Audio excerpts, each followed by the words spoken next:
Hello नमस्कार दोस्तों, आज का हमारा टॉपिक है विंडो 11 इंस्टॉलेशन के टाइम यदि एरर आता है this PC can't run window 11, इस तरह का एरर आता है तो इसको कैसे फिक्स करते हैं वो देखेंगे। और प्लीज गाइस, यदि आप लोग अभी तक चैनल को सब्सक्राइब नहीं किया तो प्लीज चैनल को सब्सक्राइब करना ना भूलें। चलिए शुरू करते हैं। आपको मैं सबसे पहले प्रॉब्लम दिखाता हूँ। जब आप विंडो 11 के बूटेबल पेन ड्राइव से बूट करा के इसको आप इंस्टॉल करने की कोशिश करते होंगे। जब आप यहाँ पे आते हैं तो यहाँ पे कोई भी एक सेलेक्ट करने के बाद यहाँ पे आप नेक्स्ट करते हैं। नेक्स्ट करने के बाद आपके केस में भी इस तरह से एरर आता होगा। तो इस एरर को कैसे फिक्स करना है वो मैं आपको बताऊंगा। आपका एरर ये 100% फिक्स हो जाएगा, लेकिन आप मेरा बात ध्यान से सुनिएगा। सबसे पहले मैं आपको बताता हूँ ये एरर आता क्यों है। विंडो 11 जो अभी ISO लीक हुआ है और विंडो 11 जो अभी आने वाला है इसका सिक्योरिटी लेवल चेंज कर दिया है। विंडो 10 से विंडो 11 में सिक्योरिटी लेवल अप किया है। इसका एरर आने का कारण यह है कि आपका सिस्टम या लैपटॉप के अंदर TPM इनेबल नहीं होगा। TPM क्या होता है? TPM का मतलब होता है ट्रस्टेड प्लेटफॉर्म मॉड्यूल होता है। ये आपको बायोस में मिलेगा। आपको बायोस में जाकर इसको इनेबल करना होगा। अब मदरबोर्ड अलग अलग कंपनी का आता है या लैपटॉप अलग अलग कंपनी का आता है, उसके हिसाब से TPM अलग अलग जगह पे मिल सकता है। लेकिन मैं आपको 2 कंपनी के मदरबोर्ड में TPM इनेबल करके इस प्रॉब्लम को सॉल्व करके दिखाऊंगा। इस तरह से आप उसको सॉल्व कीजिएगा तो 100% आपका प्रॉब्लम सॉल्व हो जाएगा। इस प्रॉब्लम को सबसे पहले मैं आपको गीगाबाइट के मदरबोर्ड में प्रॉब्लम सॉल्व करके दिखाता हूं। इसके लिए आपको क्या करना है, गीगाबाइट के मदरबोर्ड के बायोस में जाना है। ऐसे ही आपके पास भी कोई और कंपनी का बोर्ड होगा या किसी कंपनी का लैपटॉप होगा तो आपको क्या करना है, बायोस में जाना है। चलिए मैं यहाँ से सिस्टम को रीस्टार्ट कर लेता हूँ। रीस्टार्ट होने के बाद जैसे ही फर्स्ट स्क्रीन आता है तो यहाँ से आप डिलीट बटन प्रेस करके बायोस में जा सकते हैं। ऐसे ही आसूस में भी जा सकते हैं। मान लीजिए कोई और कंपनी होगा तो उसमें डिलीट बटन से बायोस में आप नहीं जा पा रहे हैं तो कोई और की होगा जिसको प्रेस करने से आप बायोस में आ सकते हैं। इस तरह से आपको बायोस में आना है। बायोस में आने के बाद आपको क्या करना है, सबसे पहले एक चीज आप यहाँ पे चेक कर लीजिएगा। आपको बूट मेनू में आना है। बूट मेनू में आने के बाद आपको क्या करना है, यहाँ पे सबसे पहले चेक कर लीजिएगा आपका स्टोरेज बूट ऑप्शन कंट्रोलर में UEFI सेलेक्टेड होना चाहिए, क्योंकि विंडो 11 UEFI मोड में ही इंस्टॉल होगा। यदि आप इसको लेगेसी मोड में इंस्टॉल करने की कोशिश करेंगे तो ये कभी इंस्टॉल नहीं होगा। इसीलिए आपको क्या करना है, इसको UEFI मोड में ही इंस्टॉल करना है। मान लीजिए यहाँ पे आपने लेगेसी मोड सेलेक्ट कर रखा है तो आपको इसको चेंज कर लेना है। चेंज करने के लिए आपको क्या करना है, यहाँ पे क्लिक करना है। इसके बाद यहाँ पे आपको लिस्ट दिख जाएगा। यहाँ पे आपको UEFI सेलेक्ट कर लेना है। आपके केस में लेगेसी होगा तो इसको आप UEFI सेलेक्ट करके एंटर कर लीजिएगा। ऐसे ही आपको अदर PCI डिवाइस में आपको UEFI सेलेक्ट कर लेना है। इस तरह से UEFI सेलेक्ट कर लीजिएगा तो पहला सेटिंग आप ये चेंजेस कर लीजिएगा। चाहे किसी भी कंपनी का मदरबोर्ड हो उसके अंदर आप इसको चेंज कर लीजिएगा। इसके बाद TPM आपको इनेबल करना है। TPM इनेबल करने के लिए अलग अलग जगह हो सकता है, जैसे मैंने आपको स्टार्टिंग में बताया था। जैसे गीगाबाइट के अभी लेटेस्ट बोर्ड जो भी आ रहा है उसमें आपको यहाँ पे सेटिंग में जाना है। सेटिंग में जाने के बाद अब आपको यहाँ पे थर्ड ऑप्शन दिखेगा, इसके अंदर जाना है। इसके अंदर जाने के बाद यहाँ पे आपको दिख जाएगा Intel platform trusted technology PTT आपको दिख रहा है। ट्रस्टेड टेक्नोलॉजी के नाम से होगा, यानी तो किसी में TPM लिखा होगा। इस तरह से आप इसको सर्च कर लीजिएगा। उसके आगे ये अभी डिसेबल होगा तो आपको क्या करना है, यहाँ पे क्लिक करके इसको इनेबल कर देना है। इनेबल करने के बाद अब आपको क्या करना है, F10 दबा के इसको सेव कर देना है। ये यस के लिए पूछेगा तो आपको क्या करना है, यस क्लिक कर देना है। यस करते ही ये बूट हो जाएगा। बूट होने के बाद अब आपको क्या करना है, बूट मेनू ओपन कर लेना है। जैसे ही फर्स्ट स्क्रीन आता है तो आपको बूट मेनू ओपन कर लेना है। चलिए मैं यहाँ पे क्लिक करके बूट मेनू ओपन कर लेता हूँ। बूट मेनू जब आप ओपन करेंगे तो इस तरह से बूट मेनू आ जाएगा। यहाँ पे आप ध्यान से देखिएगा, यहाँ पे बूटेबल पेन ड्राइव आपको 2 दिखेगा। एक UEFI दिख रहा है, एक नॉर्मल दिख रहा है। तो आपको क्या करना है, नॉर्मल मोड में इसको इंस्टॉल नहीं करना है, नहीं तो इंस्टॉल नहीं होगा, सेम एरर आएगा। आपको UEFI मोड में इंस्टॉल करना है। इसलिए मैं क्या कर रहा हूँ, यहाँ पे क्लिक कर रहा हूँ। क्लिक करते हैं ये बूट हो जाएगा बूटेबल पेन ड्राइव से।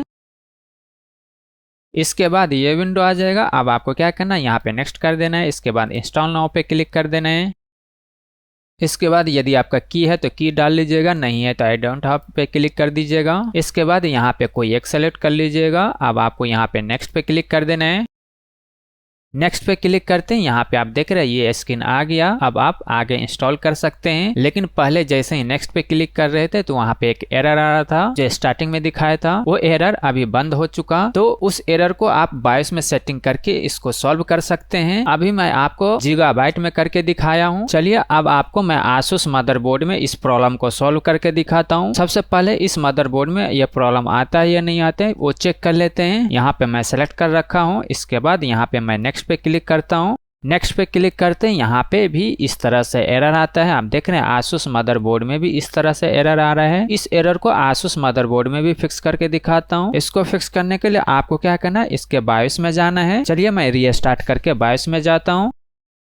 जैसे ही रीस्टार्ट होता है आपको डिलीट की प्रेस करके बायोस में चले जाना है। जैसे फर्स्ट स्क्रीन का लोगो आता है, डिलीट प्रेस कीजिएगा तो इस तरह से आप बायोस में आ जाएंगे। बायोस में आने के बाद अब आपको क्या करना है, यहाँ पे बूट में आना है। बूट में आने के बाद अब आपको क्या करना है, यहाँ पे CSM दिख रहा है, कंपैटिबल सपोर्ट मॉड्यूल, इसके ऊपर आपको क्लिक करना है। क्लिक करने के बाद इस तरह से लिस्ट ओपन हो जाएगा। अब सबसे पहले यहाँ पे बूट डिवाइस कंट्रोल दिख रहा है, इसके ऊपर आपको क्लिक करके यहाँ से UEFI या लीगेसी दोनों सेलेक्ट कर लेना है, या नहीं तो आप सिंपल UEFI भी कर सकते हैं, या नहीं तो आप इसको भी रख सकते हैं। यदि आप लीगेसी रखेंगे तो काम नहीं चलेगा, तब आपका प्रॉब्लम सॉल्व नहीं होगा। आपको क्या करना है, या तो UEFI एंड लीगेसी दोनों सेलेक्ट करना है, या नहीं तो केवल UEFI सेलेक्ट करना है। दोनों में से कोई एक आप सेलेक्ट कर लीजिएगा। चलिए मैं अपने केस में UEFI एंड लीगेसी इन दोनों को सेलेक्ट कर लेता हूँ। तो ये जरूर आप सेलेक्ट कर लीजिएगा। आसूस का कोई भी मदरबोर्ड होगा या गीगाबाइट का बोर्ड होगा या किसी और भी कंपनी का होगा, आपको वहां पे UEFI इनेबल कर लेना है। एक चीज ये सेटिंग कर लीजिएगा। इसके बाद एस्केप की दबा के बैक आ जाना है। अब आपको एडवांस में जाना है। एडवांस में आने के बाद अब आपको क्या करना है, यहाँ पे स्क्रॉल डाउन करके यहाँ पे PCH कॉन्फ़िगर दिख रहा है, इसके ऊपर आपको आना है। इसके बाद इंटर प्रेस कर देना है। इंटर प्रेस करते हैं यहाँ पे आप देखेंगे तो यहाँ पे आपको लिखा हुआ दिख जाएगा TPM डिवाइस सिलेक्शन। आप देख रहे हैं फर्स्ट ऑप्शन ही दिख रहा है। इसके बाद यहाँ पे आपको इंटर कर देना है। इंटर करते हैं यहाँ पे आपको लिस्ट ओपन हो जाएगा। यहाँ पे आपको दो ऑप्शन दिखेगा। आपको क्या करना है, यहाँ पे फ्रेमवेयर TPM सेलेक्ट कर लेना है। आपको ध्यान से देखिएगा, यहाँ पे फ्रेमवेयर TPM सेलेक्ट करना है। इसके बाद आपको इंटर कर देना है। इंटर करते हैं इस तरह से मैसेज आएगा, आप ध्यान से पढ़ लीजिएगा। इसके बाद आपको ओके कर देना है। ओके करने के बाद अब आपको क्या करना है, बैक आ जाना है। बैक आने के बाद अब आपको क्या करना है, F10 दबा के इसको सेव कर लेना है। यहाँ पे मैं यस पे क्लिक कर देता हूँ। यस पे क्लिक करते हैं, फिर से ये रिबूट हो जाएगा। रिबूट होते ही आपको क्या करना है, फिर से बायोस के अंदर आना है। वैसे आना जरूरी नहीं है, लेकिन एक चीज मैं आपको दिखाना चाहता हूँ, इसीलिए मैं आपको बता रहा हूँ कि आपको फिर से बायोस में आना है। यहाँ पे मैं आपको बायोस में लेके दिखाता हूँ।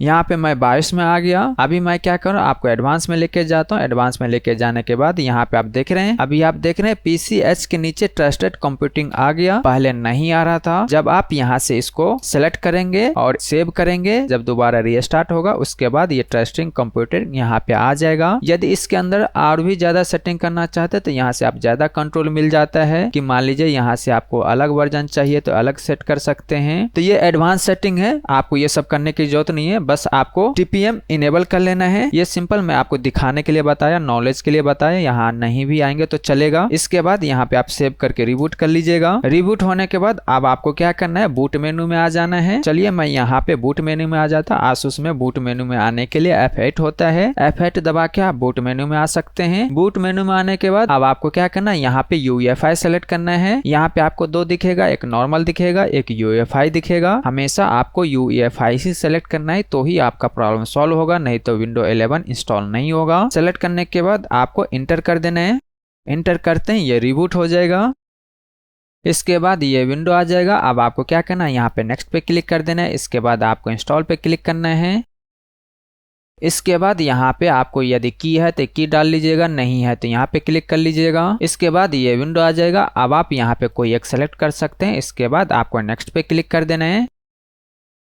नेक्स्ट पे क्लिक करते हैं, ये विंडो आ गया। आप देख रहे हैं पहले ये विंडो नहीं आ रहा था, यहाँ पे आने पे एरर आ रहा था। अभी ये एरर सॉल्व हो चुका है। तो अभी मैं आपको दो मदरबोर्ड में करके दिखाया हूँ। आप भी अपने केस में जिस भी मदरबोर्ड में करना चाहते हैं उस मदरबोर्ड में जाके चाहे लैपटॉप में जाके ये सेटिंग कर लीजिएगा, तो आपका प्रॉब्लम 100% सॉल्व हो जाएगा बिना कोई पैच डाले हुए। और प्लीज गाइस चैनल को सब्सक्राइब करे, लाइक करे, शेयर करे। Thank you.